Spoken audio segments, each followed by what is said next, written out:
Why bother saving and investing? I want to enjoy my money now, not wait until I'm too old to do anything. No one has a goal of pinching every penny until they're 90 years old and too old to enjoy the things they can finally buy. On the other hand, those who spend every day like it's their last will eventually wake up stressed out and tired of being up to their eyes in debt. Tomorrow is never promised, but how can you strike the right balance of living for today and saving for your future? These points will help you decide where to spend money and answer the question that so many people use as a deflection to avoid planning ahead. My name is Chris, and I help teach people about money, personal finance, and investing. If you want to become financially free and not have to worry about money, make sure to subscribe to the channel and like the video if you find it helpful.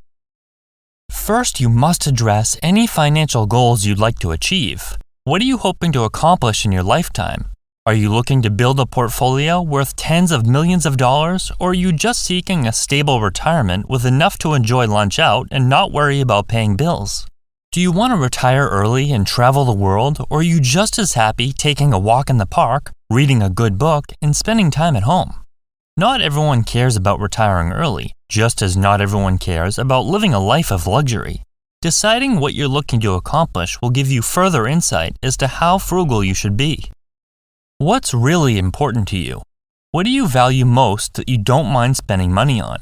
For some, they really enjoy seeing new things and having new experiences, so they choose to focus their spending in that area. They might not even care about having a home because they would rather spend everything on their travels. Others might insist on living in an extremely high-cost area in the city in a beautiful apartment, even though it will mean they have to reduce other expenses and won't be able to travel. Someone else might decide that they really don't care that much about traveling at all. Instead, they really want to direct their savings to their hobbies at home. Another person might be more than happy living in a boarding house if it means they can eat every single meal out because they love dining at restaurants and hate cooking. You have to decide where your money is going to provide the biggest impact on your life. A healthy relationship with money includes both saving and spending, and it's not possible to have that if you can't bring yourself to spend money on anything enjoyable. Being afraid to spend money is almost as bad as spending carelessly. One of the reasons it's so important to splurge once in a while is that it keeps you motivated and prevents you from becoming burnt out. If all you can do is think about saving money and can't stand the thought of spending anything, this is not sustainable for the long term.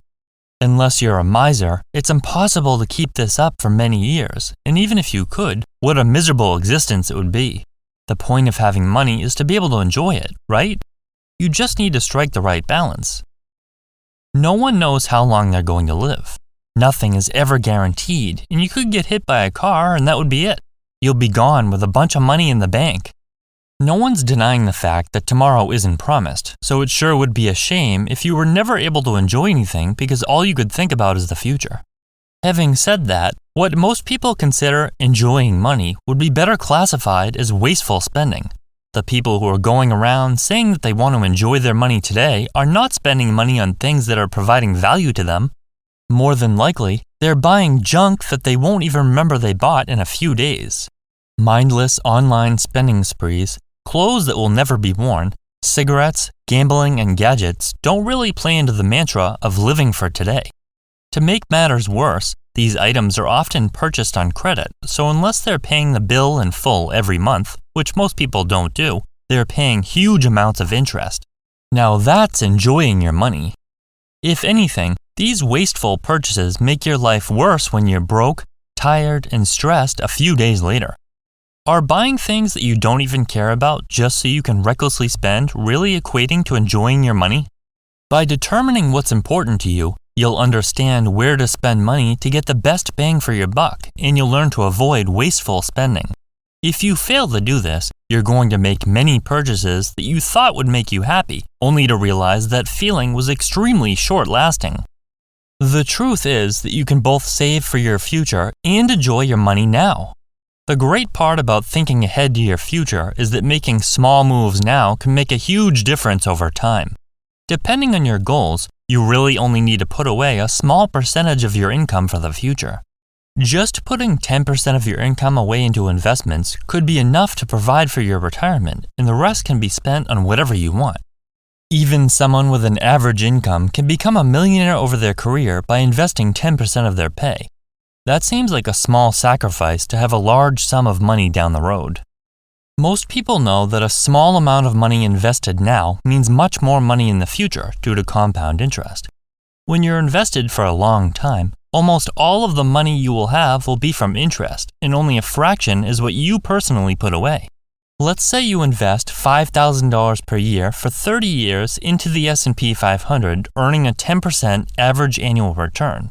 The total amount will be about $900,000, but you only contributed $150,000. Approximately 85% of the money was earned from investing, so you went without 10% of your income to receive it almost tenfold in return in this example.